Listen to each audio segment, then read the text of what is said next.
أعوذ بالله من الشيطان الرجيم. بسم الله الرحمن الرحيم. La religion de la honte. Voilà le sujet. L'islam, que j'ai pratiqué pendant 20 ans, je l'appelle la religion de la honte. La religion, on l'a de pervers, de pervers. Allah n'aime pas les pervers. Vous savez que Dieu dans le Coran dit qu'il déteste les pervers. Allah ne guide pas les pervers, les gens pervers. D'accord? Ben vous allez voir si ce que je vais vous dire, c'est pas de la perversité. Dieu dans le Coran, il dit, dans la sourate 7, verset 28, il dit, et quand ceux-ci commettent une turpitude, hein, ils disent, c'est une coutume léguée par nos ancêtres et prescrite par Dieu. Regardez ce que Dieu y dit. Non, dit non. Dieu ne commande point la turpitude. Direz-vous contre Dieu ce que vous ne savez pas. D'accord? Par exemple, dans la sourate 4, verset 92, il dit « Il n'appartient pas à un croyant de tuer un autre croyant. » D'accord? Et plus loin, il dit, dans le verset 93, « Quiconque tue intentionnellement un croyant, sa rétribution sera l'enfer pour y demeurer éternellement. Allah l'a frappé de sa colère et l'a maudit, et lui a préparé un énorme châtiment. » Dans un autre verset, c'est important ce que je dis, parce que vous allez comprendre pourquoi je dis ça. Je sors des versets du Coran qui contredisent ce que je vais vous raconter là, les hadiths. Louange à Dieu dans la sourate La Caverne, la sourate 18. Le premier verset, vous ne pouvez pas vous tromper, c'est le tout début. Louange à Dieu, Ma anzalna alayka Qur'ana litashqa. Dieu dit, je n'ai pas fait... Non, c'est pas la sourate La Caverne, pardon, excusez-moi. Louange à Dieu qui a fait descendre sur son serviteur le livre, il n'a pas introduit de tortuosité. Si, c'est ça, c'est la sourate La Caverne. Après, oui, Ma anzarna alayka Qur'ana litashqa, ça c'est une autre sourate, c'est la sourate 20, verset 2, que je me trompe. Peut-être je me suis trompé, excusez-moi, astaghfirullah. Ouais, c'est ça, sourate 20, verset 2, nous n'avons pas point fait descendre sur toi le Coran pour que tu sois malheureux. D'accord?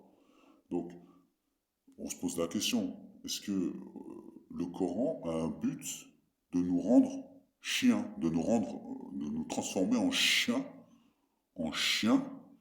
de vivre comme un chien, d'être traité comme un chien? Excusez-moi de parler comme ça, parce que les Arabes parlent comme ça dans le monde arabe, c'est le langage chez eux. Le langage chez les Arabes, c'est ça. Chien, kalb, bet kleb, bet el hallouf, bet el woudi. Ils parlent comme ça, c'est leur langage. Ils sont dans le mépris toute leur vie, ils vivent dans le mépris. Le mépris, la haine, le mépris. Ils sont là en France, dans le mépris. Ils vont ils vont te montrer une façade enjolivée. Zahma, tu les vois dans leur jardin en train de faire un barbecue. Ils sont là en train de rigoler, nana. Mais leur langage, en vérité, si tu cherches, si tu écoutes bien, si tu analyses bien, tout est dans le mépris. Ils sont dans le mépris, le mépris, le mépris. Si c'est pas la France qu'ils méprisent, c'est leur pays. Si c'est pas les Français, c'est les Arabes. Nous, les Français, nous, les Occidentaux, on n'est pas dans le mépris. On a passé ce cap-là. D'ailleurs, on a réformé notre cœur.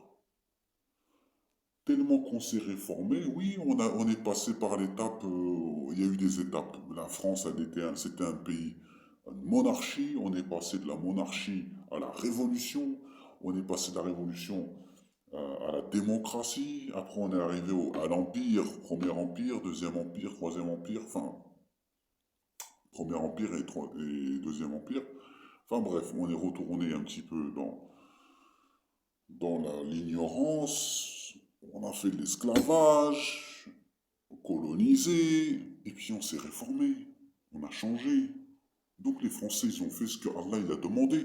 Celui qui se réforme, Allah ne change pas l'état d'un peuple tant que celui-ci ne change pas ce qu'il y a en lui-même. Et on a créé les allocs, on a créé la sécurité sociale, on a créé beaucoup d'aides. On est un pays qui accueille le monde, qui accueille les réfugiés. Tu demandes l'asile politique en France, c'est un état de droit. On ne regarde pas ta couleur de peau. C'est ton droit. C'est écrit dans la Constitution, c'est ton droit. Tu réclames un droit. Si c'est ton droit, tu as le droit à l'avoir. T'es malade, tu vas chez le médecin, tu vas à l'hôpital, on te soigne. On ne sait pas, on attend que tu fasses un virement ou ta famille fasse un virement pour qu'on te soigne. Non, mon père, il est mort en Afrique.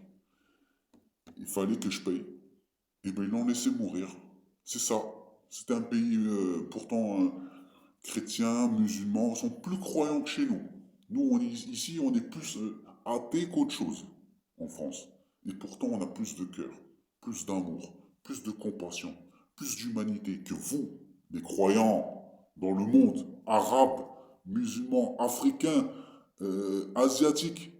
Wallah, on vous montre l'islam, l'islam du cœur, le vrai islam. Voilà que les Français, que Dieu fasse miséricorde à tous les Français. Parce que dans chaque salaire de chaque Français, on a nourri un pauvre qui vient d'Afrique.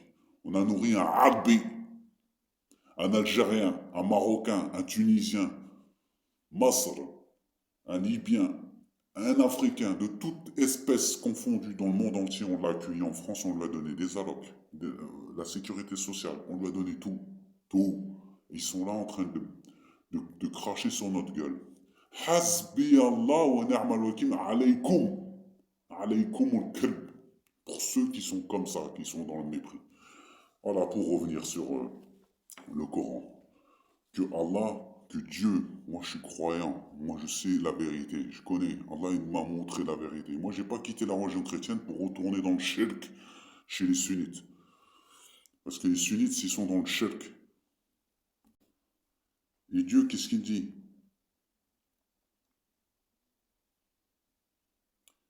Ô les croyants, ô vous qui avez cru, il ne vous est pas licite d'hériter des femmes contre leur gré. Pourquoi tu vas imposer aux femmes quoi que ce soit? T'as rien à imposer aux femmes. C'est Dieu qui le dit. C'est pas Shir Albani, Shir Ibn Taymiyyah, Shir At-Tabari qui va commander Allah, qui va dire ce que Allah, le contraire de ce que Allah il a dit. Quand Allah il dit que Innamal mu'minuna ikhwatun fa aslihu bayna akhawaykum wattaqullaha la'allakum tarhamun. Ça c'est la solution pour tous les musulmans sur terre.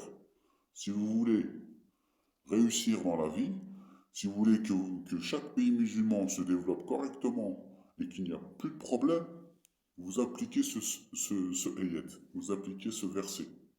Les croyants ne sont que des frères. Établissez la concorde entre vos frères et craignez Allah afin que vous, afin qu'il vous fasse miséricorde. Et ensuite, certes, Dieu commande l'équité. C'est quoi l'équité? C'est la justice, d'accord? La bienfaisance et l'assistance aux proches. Et il interdit la turpitude, la répréhensible et la rébellion. Il vous exhorte afin que vous vous souveniez. Ensuite, il dit, oh les croyants, dans la sourate, la sourate précédente, c'était la sourate 16, verset 90, il dit là ensuite dans cette sourate 4, 135, oh les croyants, observez strictement la justice et soyez des témoins véridiques contre eux, comme Dieu l'ordonne, fût-ce contre vous-même, contre vos pères et mères, ou proches parents, qu'il s'agisse d'un riche ou d'un besogneux. Dieu a priorité sur eux deux, et il est connaisseur de leur intérêt que vous. Ne suivez donc pas les passions afin de ne pas dévier de la justice. Vous savez, par exemple, ceux qui les jugent, on leur dit, voilà, il faut protéger les femmes. Il y a les femmes, je ne sais pas combien, il y a de femmes battues par jour qui meurent sous les coups de leur mari. Alors eux, sous l'effet de la passion, hein, ils sont sous l'effet de la passion, il faut absolument condamner les hommes. Alors même celui qui est innocent, qui n'a rien fait, on va le condamner. Parce qu'il faut qu'il passe dans le rouleau compresseur de la justice. Malgré que, voilà, il a peut-être rien fait, il est peut-être innocent, Mais c'est pas grave. Elle a dit que c'est, il m'a tapé, hop, on le condamne. C'est ça que Dieu est en train de dire. Ne suivez donc pas vos passions afin de ne pas dévier de la justice. C'est ce qui se passe en ce moment. Il y a des femmes qui sont vraiment malheureuses, qui sont battues. On ne prête pas attention à elles. Par contre, celles qui mentent, qui disent des mensonges par intérêt, qui déclarent que leur mari a commis un acte répréhensif contre elle, on condamne le mari alors qu'elle n'a aucune preuve contre lui et en plus c'est faux. Donc il y a des preuves mais ils ne vont pas faire des recherches. Il faut attendre qu'il y ait un meurtre pour faire des recherches et faire une vraie enquête. Malheureusement c'est comme ça en France. C'est ça qui est dommage.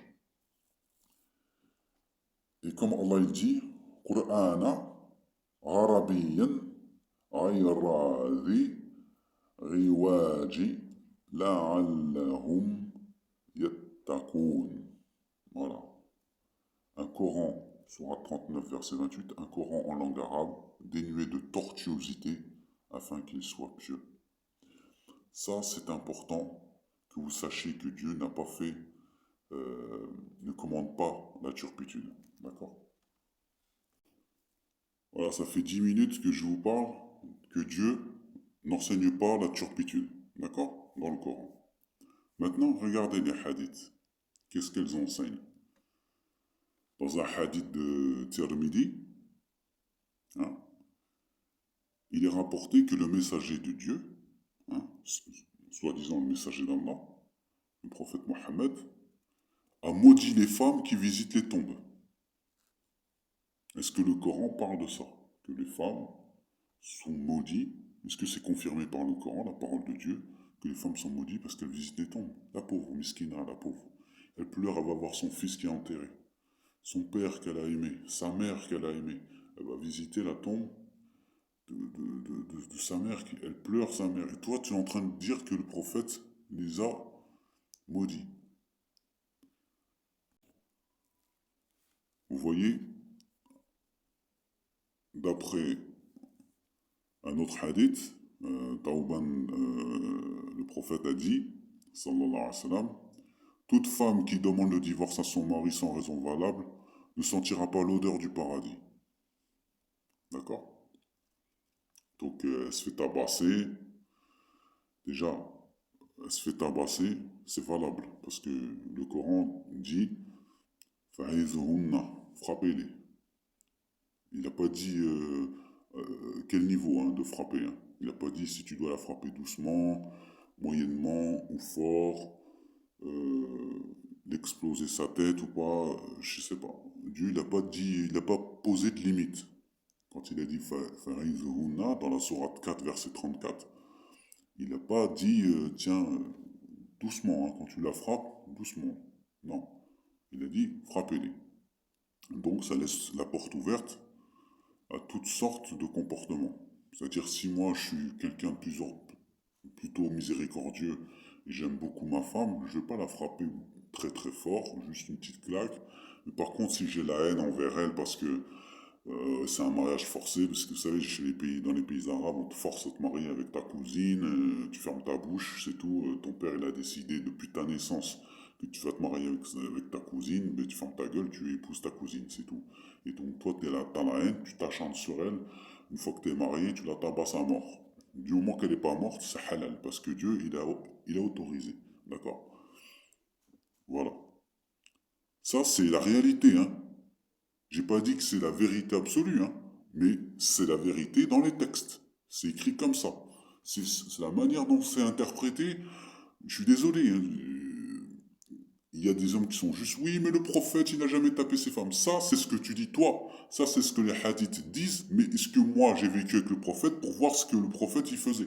Est-ce que tu as vu toi-même le prophète? Est-ce que tu l'as connu toi-même? Est-ce que tu as vécu avec lui? Non, tu l'as jamais connu le prophète, tu sais pas. Est-ce que Allah dit dans le Coran que le prophète tabassait ses femmes? Est-ce que Allah dit dans le Coran que le prophète, ses femmes ne se plaignaient pas de lui? Au contraire, elles se plaignaient. Elle se plaignait du prophète. Il y a des versets qui parlent des femmes du prophète. Et vous le savez très très bien pour ceux qui connaissent la religion. Hein. Ne faites pas semblant. Ça marche pas. D'après Zainab, le prophète, hein, sallallahu alayhi wa sallam, a dit, il n'est pas permis à une femme qui croit en Allah et au jour dernier de faire le deuil pour un mort au-delà de 3 jours, sauf pour le mari pour lequel le deuil est de 4 mois et 10 jours. Allège le mari. Allège le mari. Mais que ça rase le mari. Pourquoi le mari? Astaghfirullah, excusez-moi de parler comme ça, hein. Le mari. Peut-être son mari, elle le tabassait. Elle se faisait tabasser par son mari. Eh wallah, je te jure, le deuil, elle fait yo yo yo yo tous les jours. Et comme il a jahim al-nar. Khalidina fiha. C'est sûr, elle doit dire ça. Parce que quelle femme arabe dans le monde oriental ne s'est pas fait tabasser par son mari? Alors que c'est valable, c'est légal, c'est halal, c'est marqué dans le Coran, t'as le droit. Rapporté par Bukhari, Muslim, tu dois pas faire le deuil sur ta mère, ton père, que t'as aimé, peut-être, ta soeur, ton frère, je sais pas moi, ton cousin, ta cousine, les gens chers, t'as pas le droit de faire le deuil, plus de 3 jours. Par contre, pour Wold al-Haram, tu dois faire, bon, à moins que tu aies aimé ton mari. Bon, 4 mois, et même, je pense que c'est toute ta vie, tu vas faire le deuil. Et alors, je sais pas moi. Dans un autre hadith, selon Abdullah ibn Ammar, les Juifs amenèrent au prophète un homme d'entre eux, ainsi qu'une femme, qui avait commis l'adultère, sur l'ordre que donna le prophète, on lapida les deux coupables, tout près de l'endroit où se fait l'office des funérailles, dans le voisinage de la mosquée. Voilà, le prophète, il lapidait les gens. Le messager d'Allah a interdit aux femmes de jeûner sans l'autorisation de leur mari. Subhanallah. Est-ce que c'est marqué dans le Coran que tu dois obéir à ton mari pour faire siyam, alors qu'Allah il dit Ya ayyuhalladhina amanu kutiba alaykum siyam.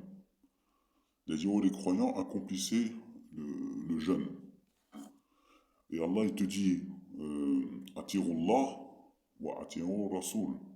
Obéissez à Allah et ensuite obéissez au messager. D'accord?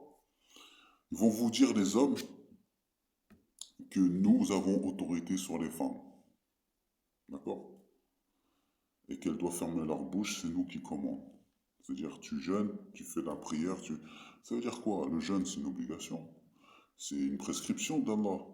Si t'as pas à obéir à ton mari, si Allah il t'a dit Kutiba alaykum siyam, tu fais siyam, tu cherches pas à comprendre. T'as pas à obéir à ton mari. D'ailleurs, c'est pas l'obéissance. L'autorité, c'est la responsabilité. C'est uniquement ça.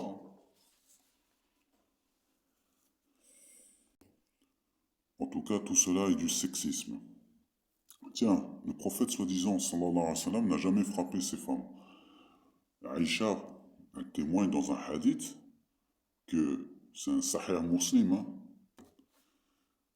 Elle dit que c'est-à-dire Aïcha, lui, Mohammed, le prophète Mohammed, je lui racontais toute l'histoire. Il dit Était-ce l'obscurité de ton ombre que je vis devant moi? Je dis oui. Alors, il me frappa à la poitrine. Donc, le prophète, il a bien frappé sa femme. Il lui a frappé à la poitrine. Ce qui me fit mal. Et il dit, pensais-tu qu'Allah et son apôtre t'auraient traité injustement? C'est une question qui reste sans réponse. C'est du sexisme, de la violence. Sur l'esclavagisme. Regardez ce hadith. Un homme a franchi un esclave alors qu'il n'avait d'autre propriété que cela. Le prophète annula la manumission, c'est-à-dire il vendit l'esclave pour lui. Hein. Et Nu'mayn Ibn al-Nahm, Naham, lui a acheté l'esclave. Donc voilà, il s'échangeait des esclaves, il les vendait. Ça, c'est dans les hadiths. C'est parce que Allah il demande dans le Coran. Tiens, l'homophobie. D'après Abdallah ibn Abbas, le prophète sallallahu alayhi wa sallam a dit qu'il a maudit, hein, il a maudit les hommes efféminés et les femmes masculines. Et il a dit, faites-les sortir de vos maisons. Bon, alhamdoulilah, il a pas dit de les lapider. Hein. Et dans un autre hadith, Abu Umama, j'ai entendu le prophète sallallahu alayhi wa sallam dire, lors de son sermon, euh, l'année du pèlerinage d'adieu, la femme ne dépense rien de la maison de son mari sans son autorisation. Quelqu'un a dit, ô messager d'Allah, pas même la nourriture. Le prophète sallallahu alayhi wa sallam a dit, ceci est le meilleur de nos biens. Rapporté par Tirmidhi dans ses sunnahs, qu'il a authentifié, et il a également été authentifié par Shir Albani, s'il vous plaît. D'accord? Shir Albani. Certes, les infidèles ne croient pas. Cela leur est égal, que tu les avertisses ou non, ils ne croiront jamais. Ça, c'est la sourate 2, versets 6 et 7. D'accord? Dans un hadith, une fois le messager d'Allah est sorti au Musala, c'est pour l'office de la prière. Donc la prière d'Al-Fitr, l'Eid d'Al-Fitr, il passa alors devant des femmes et dit, ô femmes, donnez l'aumône, car j'ai vu que la majorité des habitants du feu, de l'enfer, étaient des femmes. Elles demandèrent, pourquoi en est-il ainsi, ô messager d'Allah? Il répondit, vous maudissiez fréquemment et vous êtes ingrate envers vos maris. Je n'ai vu personne de plus déficient en intelligence et en religion que vous. Un homme raisonnable et prudent pourrait être égaré par certaines d'entre vous. Les femmes demandèrent au messager d'Allah, qu'est-ce qui est déficient dans notre intelligence et notre religion? Il répondit, le témoignage de deux femmes n'est-il pas égal à celui d'un homme, d'un seul homme? Elles répondirent par l'affirmative. Il dit, c'est là le défaut de votre intelligence. N'est-il pas vrai qu'une femme ne peut ni prier ni jeûner pendant ses menstruations? Les femmes répondirent par l'affirmative. Il dit, c'est là votre déficience en religion. Pourquoi aussi péjoratif et sexisme que ce hadith? Ça veut dire quoi? Que la femme elle est inférieure, que la femme... Et c'est Allah qui l'a créée comme ça. Si elle a ses menstrues, c'est pas pour rien, c'est qu'il y a une raison. Il y a une raison à tout, mais ça veut pas dire que la femme elle est inférieure, elle est impure, elle est ceci. C'est des hadiths farfelus, ça. Qu'elle doit respecter son mari, il y a des choses vraies, mais ça c'est psychologique, c'est tout le monde, c'est dans toutes les sociétés, ça. C'est abusif, franchement, c'est abusé. C'est du sexisme. Regardez ce hadith sur l'esclavagisme. C'est incroyable, hein. Selon Jarir, le messager d'Allah, sallallahu alayhi wa sallam, a dit, tout esclave qui quitte son maître sans sa permission devient renié par ma communauté, rapporté par Muslim. Vous imaginez? Selon lui encore, le prophète sallallahu alayhi wa sallam a dit, quand l'esclave quitte son maître sans sa permission, Dieu ne lui agrée plus sa prière. Dans une autre version, il devient mécréant. Allah, ya salam, subhanallah. Et après vous dites, celui qui ne croit pas en hadith, Mais ça, c'est une injustice. Mais Allah, il dit, jamais tu trouveras un verset dans le Coran qui parle comme ça. Allah dit que l'esclave quitte son maître, il devient mécréant, il est renié par le prophète. Jamais. Au contraire, le Coran, quand vous le lisez en dehors de tout, comment dire, de tout hadith qui vient vous polluer l'esprit, entre guillemets, de manière libre, vous lisez le Coran, je vous jure que jamais Dieu, il vous dit, voilà, que l'esclave n'a pas le droit de quitter son maître. Au contraire, il demande à l'homme qui possède des esclaves d'affranchir des esclaves sous plusieurs conditions. Il ne dit pas explicitement que voilà, j'ordonne l'abolition de l'esclavage parce que le contexte était complètement différent à l'époque. Les esclaves avaient besoin de leur maître et il y avait des conditions aussi. C'est pas l'esclave, c'est-à-dire dans le sens péjoratif, c'est le serviteur quoi. Le serviteur il a besoin de son maître, il a besoin de lui, il peut pas vivre sans lui. C'est comme toi, tu as besoin de ton patron, si tu licencies, t'es mort, t'as plus de travail, t'as plus rien, tu as besoin de lui. Et lui, en même temps, il a besoin de toi, mais lui, il peut se passer de toi, il peut aller trouver quelqu'un d'autre. C'est presque pareil. Voilà. Mais nous, on traduit par le mot esclave. Mais là, il s'agit vraiment de l'esclave. C'est de son maître. C'est péjoratif. C'est l'esclavagisme. Je vais aborder un sujet qui va soulever beaucoup de problèmes. Peut-être que je vais recevoir même des problèmes. Mais j'ai envie de le dire parce qu'on est dans un pays libre d'expression. C'est concernant la sourate 7, verset 80 à 81, si je ne me trompe pas, hein. C'est le prophète Lot. Vous savez, le Ramulot, le peuple de Lot. Quand il a dit à son peuple, allez-vous commettre une turpitude concernant laquelle personne dans l'univers ne vous a précédé? Certes, vous assouvissiez vos désirs charnels avec des hommes et pas avec des femmes. Mais vous êtes plutôt un peuple outrancier. Je cite, hein, c'est le Coran. Ok, là on est dans de l'homophobie. Ok. Allez, on va pas se biner, on va pas tourner autour du pot. C'est de l'homophobie.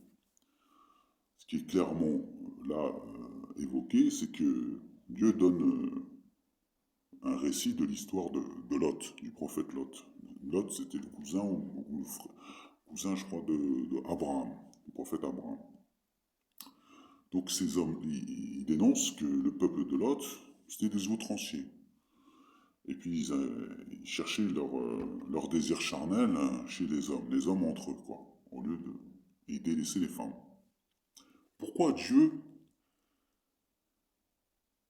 rend péjoratif l'homosexualité? Pourquoi c'est péjoratif dans la religion? Parce que c'est tout à fait normal, c'est logique. Excusez-moi de dire ça, je suis pas homophobe, mais il faut aller, en fait, il faut comprendre les choses. Alors, le sujet, c'est pas de dire est-ce que je suis d'accord avec ça ou pas d'accord avec ça. C'est un droit, vous avez le droit de vous aimer, on ne peut pas renier qu'un homme peut aimer un homme, qu'une femme peut aimer une femme, qu'ils ont des envies charnelles entre eux, qu'ils ont envie de vivre ensemble, qu'ils ont envie de vivre leur vie ensemble. Ok, si, ça a toujours existé. Sauf qu'ils ont été méprisés, mal compris. Mais là, le message de Dieu, c'est quoi? C'est des réponses existentielles. C'est quoi ces réponses existentielles? C'est la nature, elle est faite ainsi. Si vous voulez que la race humaine existe, ou même la nature elle-même puisse se développer, si vous mettez que des mâles entre eux, et que des femelles entre eux, et qu'il n'y a plus de reproduction entre eux, parce que voilà, c'est ça, on est homosexuel, donc les mâles avec les mâles, ils ne veulent plus rechercher leur désir charnel avec des femelles, donc ils délaissent le côté reproductif. D'accord? Il n'y a plus de reproduction. On va plus se reproduire. D'accord? Donc on risque d'atteindre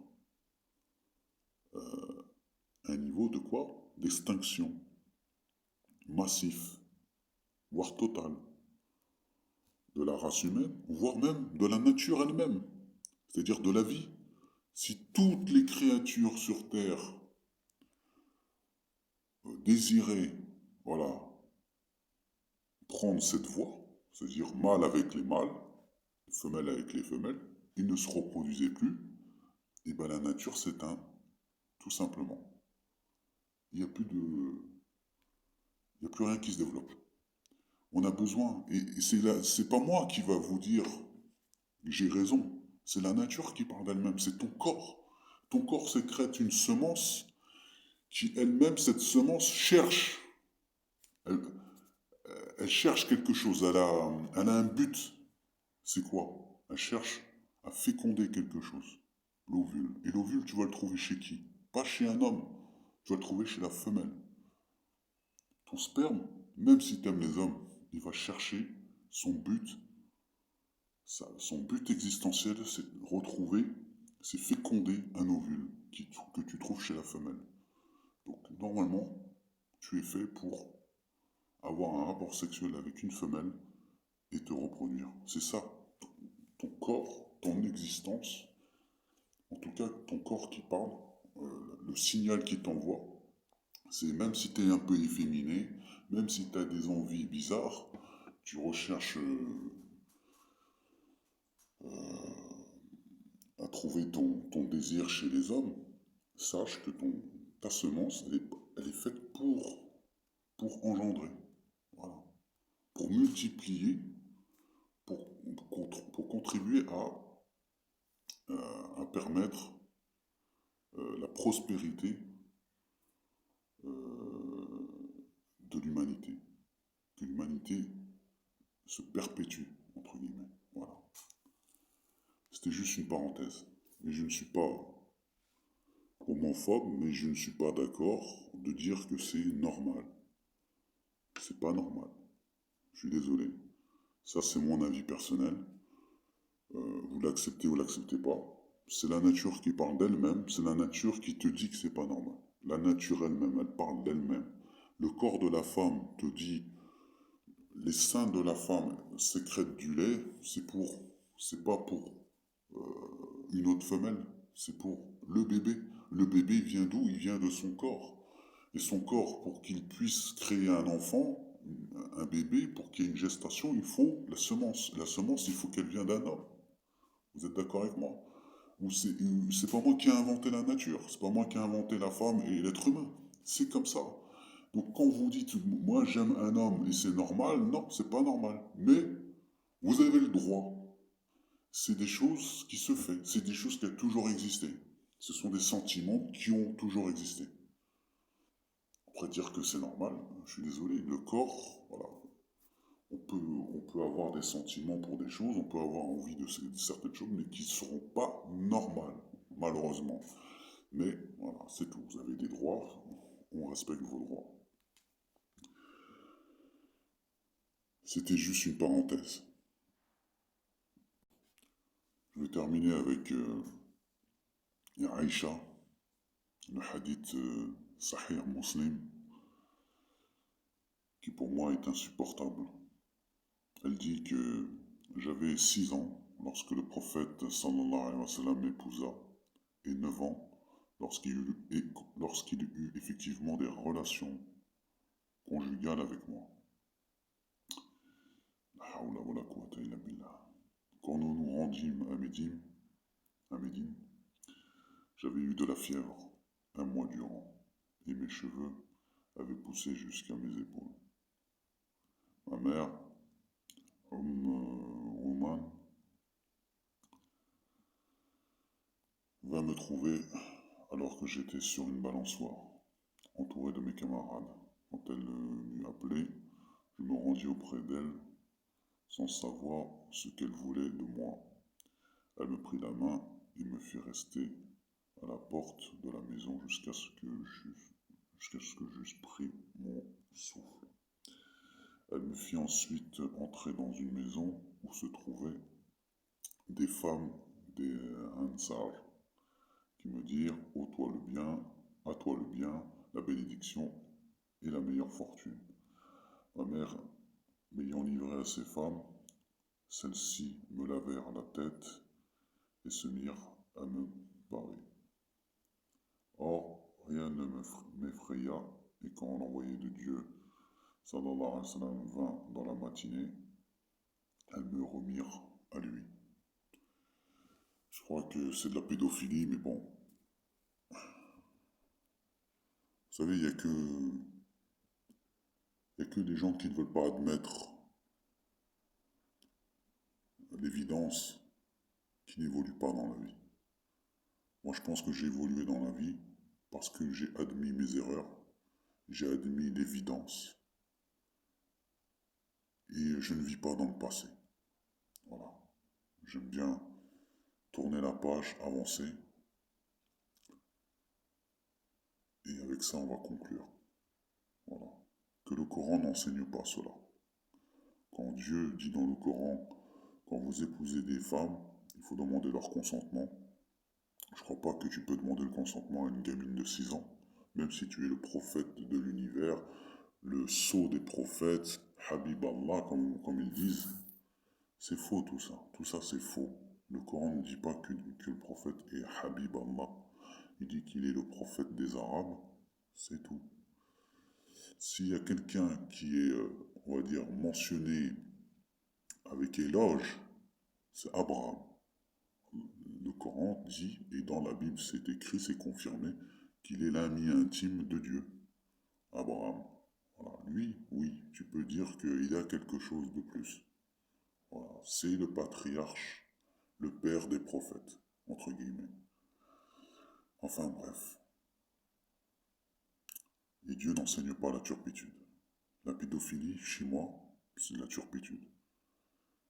Et 9 ans, 6 ans, tu te fiches de qui? Dieu, quand il dit Nissa, ça veut dire quoi? Des femmes qui ont leur menstru, et des femmes qui sont capables d'assumer un foyer. Voilà. À 9 ans, tu es capable de quoi? À 9 ans. À 9 ans, tu as un enfant. Et jouer sur la balançoire encore. Tu vois? Enfin bref. En plus, elle avait de la fièvre pendant 1 mois. 1 mois durant. Vous imaginez pourquoi elle a eu de la fièvre? Je vous laisse imaginer. Je vous laisse imaginer. La hawla wa la quwwata illa billah. Qu'est-ce qui provoque la fièvre? Enfin bref. Moi, je m'éloigne de ces gens-là. Je m'éloigne de ces idées-là. Moi, on m'a détruit ma vie à cause de ça. Une femme qui suit ce genre d'idées, qui vit dans le mépris. Ils se marient pas, les Arabes, ils se marient pas. Même les Maghrébins, ils se marient pas avec amour.